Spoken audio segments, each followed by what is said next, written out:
So today I'm just continuing and finishing off the conversion from the rear drum to rear disc brakes on this 2010 Toyota Corolla. I just had to change a few things in hardware here because the hub bolts, they don't go all the way through, so the bolts don't have 100% engagement all across the bolt holes. So in this particular case, I changed my mind. I stated earlier that I'm going to keep this hub, but I'm going to be replacing it now because I had an issue with one of the bolt holes. This one here had some issues with the threads for some strange reason, so I'm just going to change the hub assembly altogether. So now I purchased some new bolts from the Worth company through the dealership. So I'm going to be replacing these bolts with the M12 by 1.25 by 40 millimeter bolts. These should be the correct ones. So I think for the box I paid around like $80 or $81 or something for 30 bolts. I'm just going to be needing a total of 8, so 4 on each side. So these are the bolts. They are a serrated type of bolt, so it has like a built-in washer, so there's no need to add washers on these. So hopefully these are going to work okay, and that's it. There's other hardware I purchased, like the spring clips for the brake pads and stuff. So I'm going to show that as I go along in this video. So the original bolts are 14 millimeter. I think the length is either 30 or 35 millimeters. The ones I have are 40 millimeters. So I'm going to remove these bolts, and I know the hub is not going to come out all that easy, so I'm probably going to use that the Astronomtic last chance remover tool to push against the backing plate so I can get this off, because I really don't want to fight with this thing right now.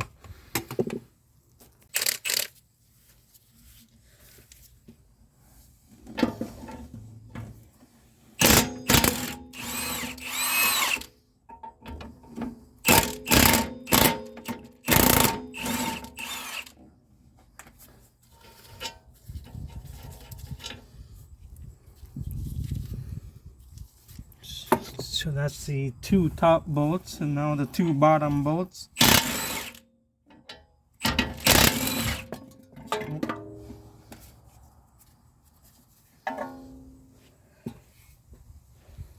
And that came off easy because I just had this taken apart. So I think that maybe I'm just going to temporarily install it back so that I have something holding it down. That way I don't have to fight with the hub here.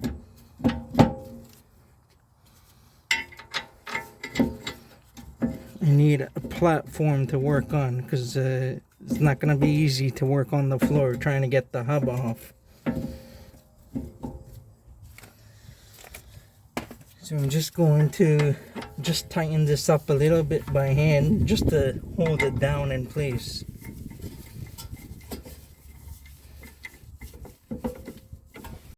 So what I'm going to do here is I already removed the ABS harness already. I already showed that in the previous video. We're going to use the Astro tool, the last chance tool. So we are going to hammer out one of the wheel studs so we can get access to the backing plate here.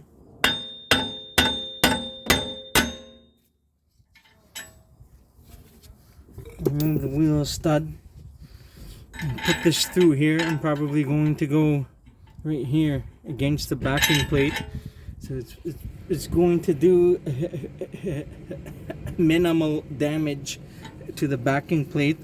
So probably just make a dimple. This is a solid piece of steel or metal here, so it's good to push against here. This is just going to push against here to force the hub off, and it sure beats the heck of using hammers and air hammers and things like that of that nature, slide hammers and all of this. So this just makes, this will usually come off in a majority of cases. In some cases you may need to torch this up, heat it up with a torch all around just to make it easier if it's completely stuck. This backing plate I purchased from Miami, Florida, so I don't think it's going to be all that bad. So there's a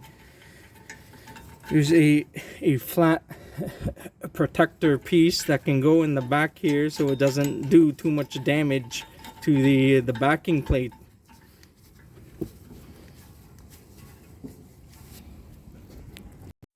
Give you guys a better angle, so I'm using this kit. I bought it from Amazon. It was like 50 to 60 bucks or something. It comes with a couple assortments of bolts and nuts and stuff, so this has saved me quite a bit of time in the past.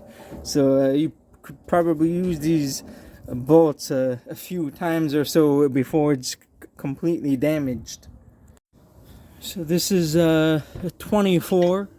The nut and the bolt is a 19. So I'm going to attempt to break this free by tightening up the bolt.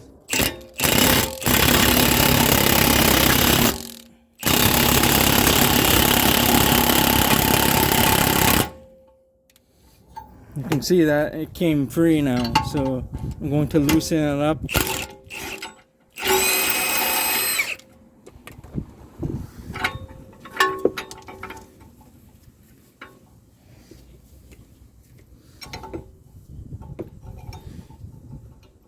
And you can repeat the same for the other side if you need to.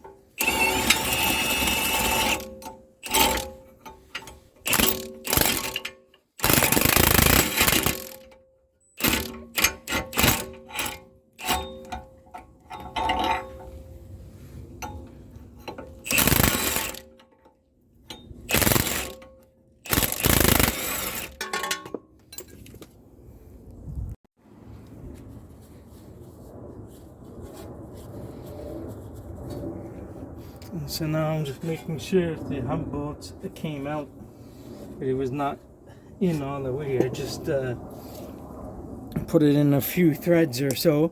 So I just need to remove this hub bolt to get this free now. Just gonna see if I can just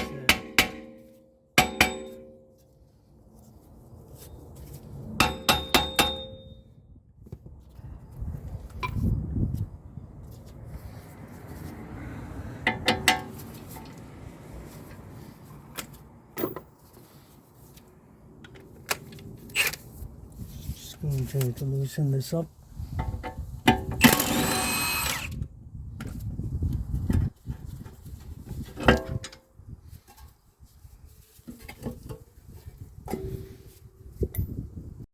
So now, as you can see, it's on an angle. You can do both sides if you want, but you don't have to. But I'm just going to attempt to knock it out now.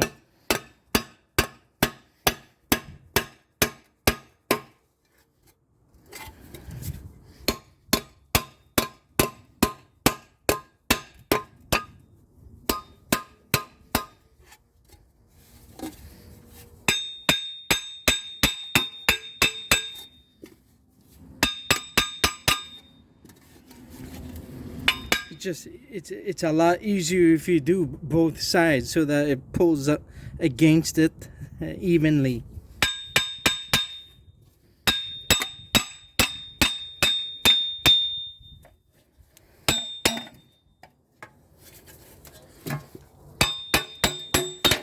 There you go.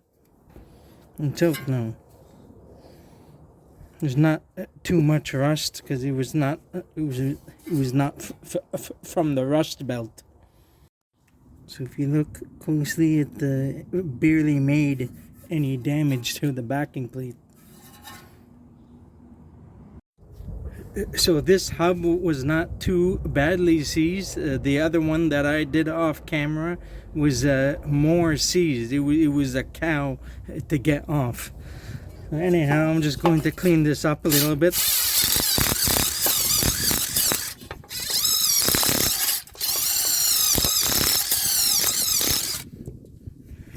Just to clean the rust in the inside here.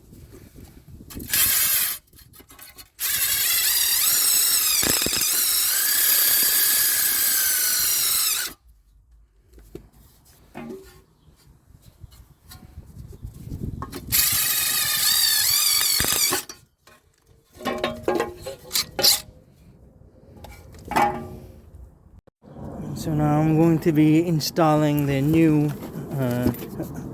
hub assembly. This is from Part Source. I removed the plastic bag and everything. It comes with the wheel speed sensor, the one built into the hub. And then you have the wheel speed sensor, the wire separate from the hub. So I'm just going to lubricate the backing plate and the hub with some chassis grease.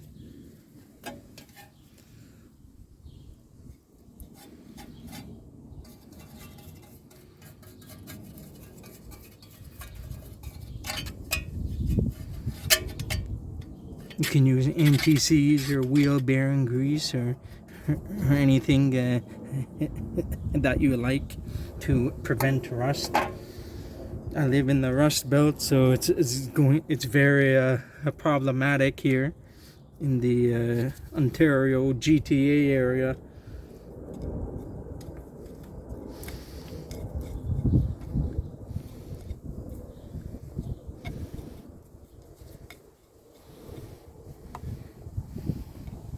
So anyhow, the ABS piece has to be at the bottom when you install this, so it should be at the bottom.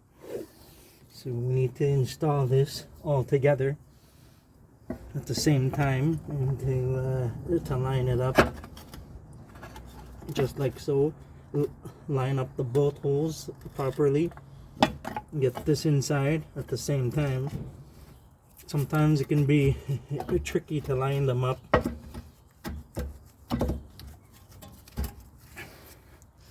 These are the new bolts. You can put NTCs or grease or whatever. If you want, optional, you can put blue or red thread locker on the bolts if you want to, and that will help to prevent the bolts from backing off during these type of situations. Vibration, there's a lot of vibration going on in this area, so things that are prone to vibration, typically manufacturers, they put a thread locker on the bolts just for safety to prevent the bolts from backing out. But if you torque it to spec, you should be fine.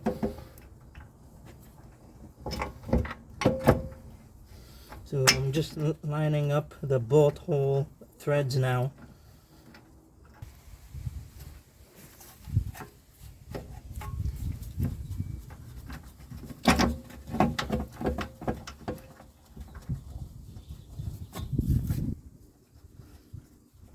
You can see the bolts now are going through.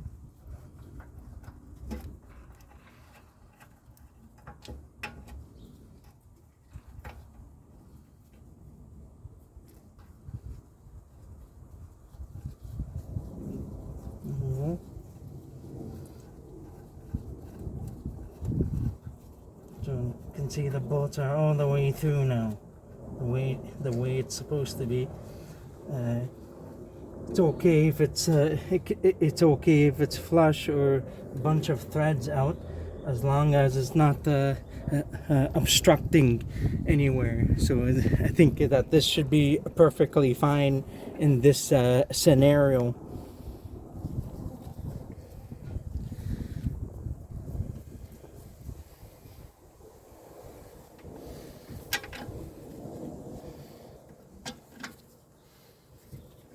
So you want to start all the bolts first before you tie in anything up.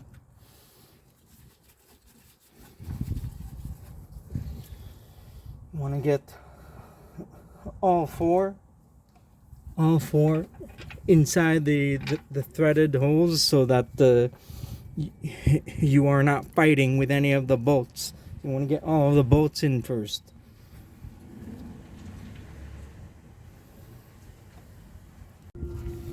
So once again, this is a graded class 10.9 bolts, M12 by 1.25 by 40. I believe by 35 length will also do on this one. These ones are a little bit longer than needed, but that's okay. The original bolts that came with it has this washer. If you want, you can remove this washer and you will be able to reuse this, but I tried it. It was a pain in the butt, so I wasn't able to carefully remove this washer without damaging the thread. So even if you use like if you put this on the vise and you try to get this off, you're going to damage the thread. So instead of me doing that, I just got brand new bolts altogether, because this way, by removing the washer on the old one, was going to be too much of a pain to do. So I just rather use brand new bolts instead. So the head for this one is not a 14 on the new one, it's a 17, but that does not really matter. It's just a different size head. So this one is going to be a 17. A torque spec is going to be the same, 74 foot-pounds.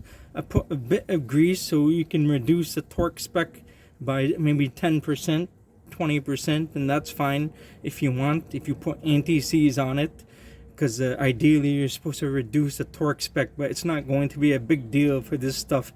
Suspension bolts. Just going to go underneath the vehicle and tying up the bolts to 74.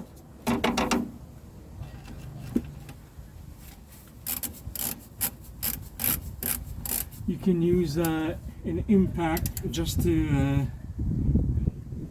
wind them in to get the bolts started a bit, so you don't have to keep ratcheting with the torque wrench. So you can use that impact just to lightly to get them in a bit before you torque it down.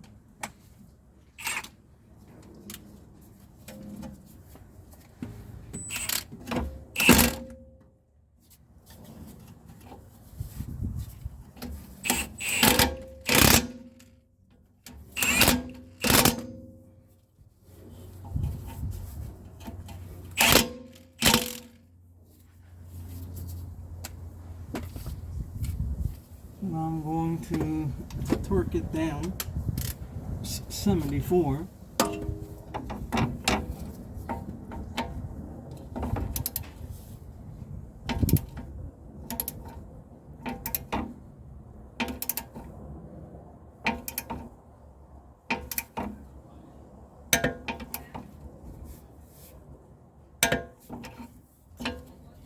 Clicks on the other one. I try to do a star shape or crisscross fashion to evenly tying up the hub, the backing plate, in a uniform fashion.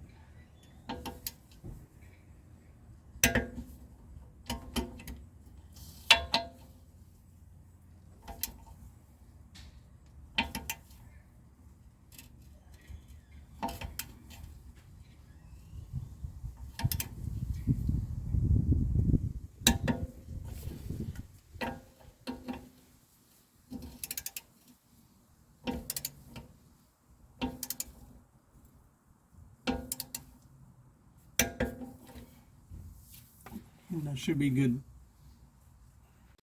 You can see the excess grease on the at the tip of the bolts. The bolts, they're a little bit longer than what we need, but that's okay as long as there's no obstruction when the brake rotor goes in there. So we're just going to do a dry fit for one moment, just to make sure there's no obstructions.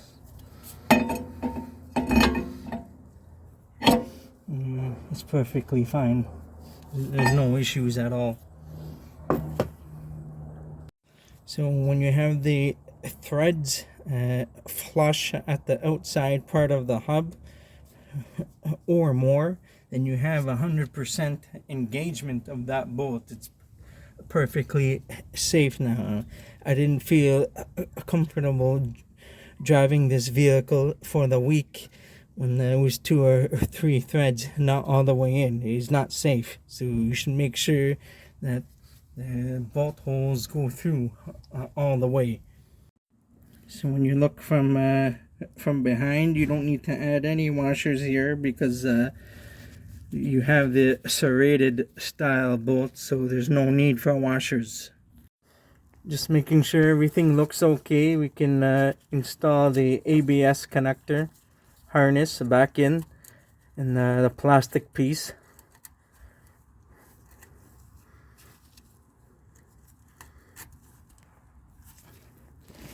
Make sure it clicks in and everything.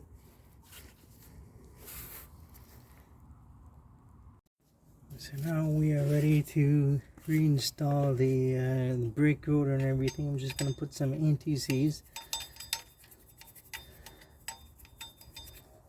There was a foreman that I used to work with back in the days, and when he saw me do this on brake jobs, he was calling me Picasso the painter, as if I'm painting on the hub here.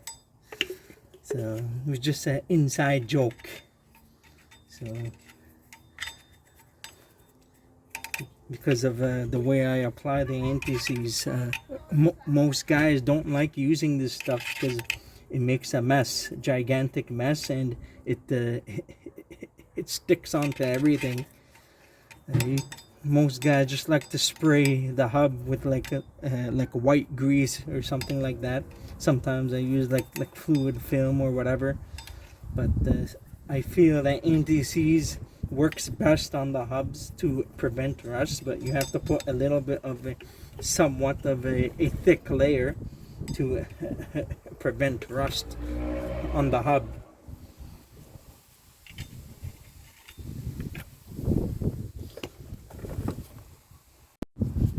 Clean the back of the brake rotor again, and I'm going to clean the front as well.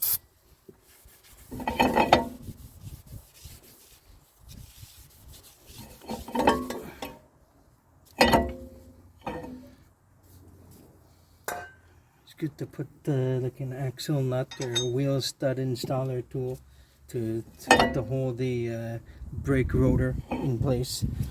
So now I'm going to reinstall the caliper.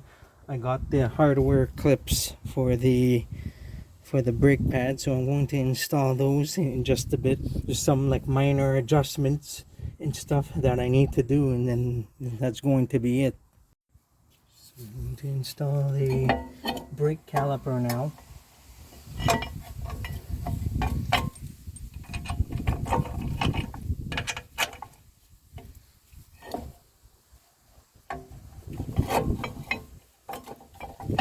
Everything is pretty much the same as I explained in the previous video.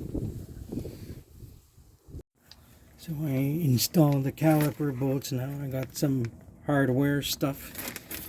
Specifically, I just needed the clips. I was not able to find them locally for some strange reason.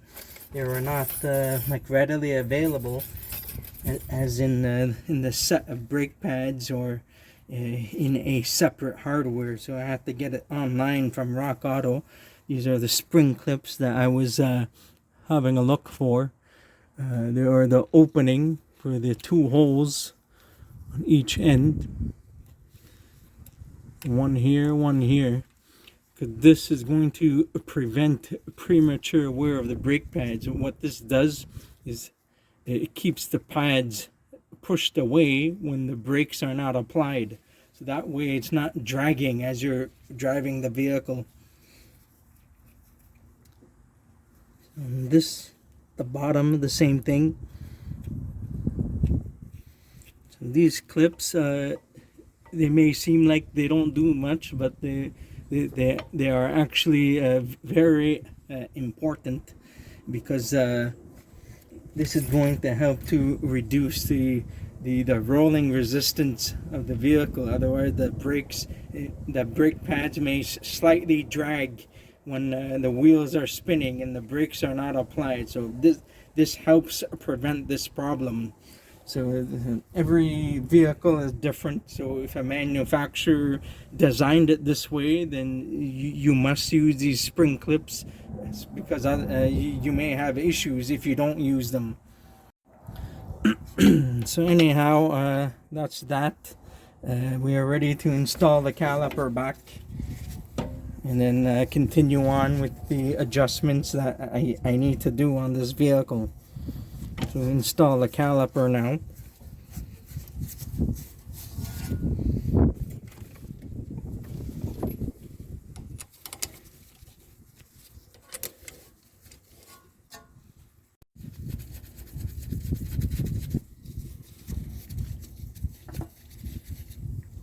So on this, this is also a 14.